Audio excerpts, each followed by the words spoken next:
অনুব্রত মণ্ডলকে আজ আবারও তলব করেছে পুলিশ। গতকাল পুলিশের তলবে সাড়া দেননি অনুব্রত মণ্ডল, যদিও পার্টি অফিসে গিয়েছিলেন একেবারে সশরীরে। কিন্তু আজ কি পুলিশের ডাকে সাড়া দেবেন? আর যদি সাড়া না দেন, কেষ্টকে কি গ্রেপ্তার করবে পুলিশ? তার বিরুদ্ধে দুটি জামিন অযোগ্য ধারা সহ 4টি ধারায় মামলা করেছে পুলিশ।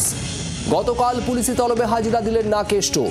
দলের নির্দেশে নিঃশর্ত ক্ষমা চেয়েছেন অনুব্রত মণ্ডল। তবে শনিবার পুলিশি তলবেও অসুস্থতার কারণ দেখিয়ে হাজিরা এড়ান অনুব্রত মণ্ডল। পুলিশের কাছে পাঠিয়েছিলেন তার 7 আইনজীবীকে। এসডিপি অফিসে না গেলেও গতকাল বিকেলে বোলপুরে দলীয় কার্যালয়ে যান বীরভূমের হেভিওয়েট তৃণমূল নেতা অনুব্রত মণ্ডল। প্রসেনজিৎ মালাকার আমাদের প্রতিনিধি রয়েছেন বোলপুর থেকে সরাসরি। প্রসেনজিৎ, দুটো প্রশ্ন মূলত। এক, পুলিশের ডাকে এবার কি সাড়া দেবেন? পুলিশ দ্বিতীয়বার নোটিশ ধরিয়েছে, আজ কি তাহলে যাচ্ছেন পুলিশের কাছে অনুব্রত মণ্ডল? আর যদি না যান, সেক্ষেত্রে পুলিশের পদক্ষেপ কি হতে পারে?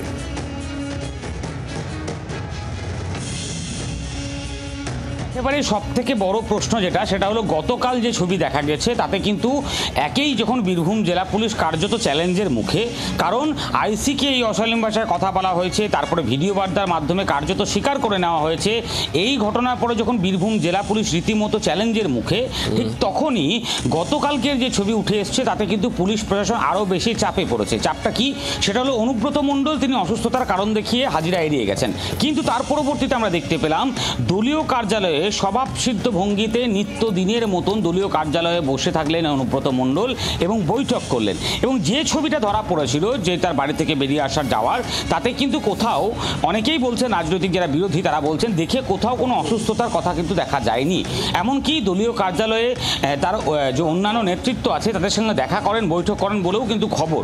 ফলে সেই জায়গায় দাঁড়িয়ে প্রশ্ন উঠে যায় যে পুলিশ প্রশাসন কী ভূমিকা পালন করছে। ঠিক এরপরে যখন চাপ সৃষ্টি হয়, কার্যত একটা কথা তোমাকে বলতেই হয় যে গ্রেপ্তারির ভয়, অর্থাৎ যে গ্রেপ্তারির ভয়, সেই ভয় থেকেই আজ তৃণমূল সূত্রে আমাদের কাছে খবর যে অনুব্রত মণ্ডল তিনি হাজিরা দেবেন, এবং এই হাজিরা যদি তিনি দেন সেক্ষেত্রে দাঁড়িয়ে তাকে প্রশ্ন করা হবে, তাকে গোটা বিষয়ে তদন্তে জানা হবে।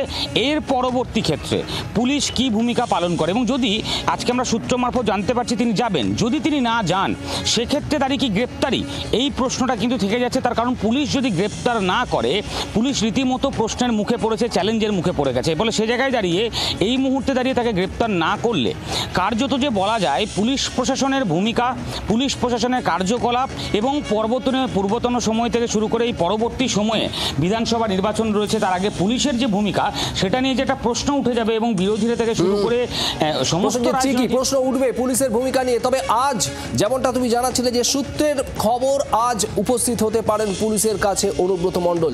নজর থাকবে আমাদের সেদিকে। শেষ পর্যন্ত অনুব্রত মণ্ডল কি যাবেন পুলিশের কাছে? আর এদিকে বিজেপি নেতা দিলীপ ঘোষ কি বলছেন অনুব্রত মণ্ডল প্রসঙ্গে, শোনাবো। দেখুন, আজকে অনুব্রত মণ্ডলের অডিও ক্লিপ ভাইরাল হয়েছে বলে তার বিরুদ্ধে ব্যবস্থা নেওয়ার কথা ভাবছে পার্টি। ওদের স্পোক্সম্যান বলছেন যে টিএমসি তো ব্যবস্থা নেয়, অন্যরা নেয়। আরে অন্য পার্টিতে এরকম রত্ন নাই তো, ব্যবস্থা কার বিরুদ্ধে নেবে? এই লোকগুলো ছাড়া টিএমসি চলবে না, এরাই টিএমসি। এই থানায় গেলেন না গেলেন কি করে দেবে পুলিশ? যে পুলিশকে এই ভাষায় উনি কথা বলেন, সে পুলিশের দম আছে একটা এফআইআর করতে, একটা কথা বলতে? যাবে, চা খেয়ে চলে আসবে, ডিসমিস হয়ে যাবে। কিন্তু সাধারণ মানুষ কী ভাবে এদের সম্বন্ধে? আসানসোলে যখন নিয়ে যাচ্ছিল সিবিআই, লোক জুতো ছুঁড়ে মেরেছিল। আজ পুরো পার্টির মুখে জুতো মারা উচিত। এই টিএমসি পার্টিতে থাকলে এই ধরনের জঘন্য মানুষ, এই ধরনের সমাজবিরোধী, এরাই নেতা হবে। বাংলার আওয়াজ, বাঙালির আবেগ, জি 24 ঘন্টা।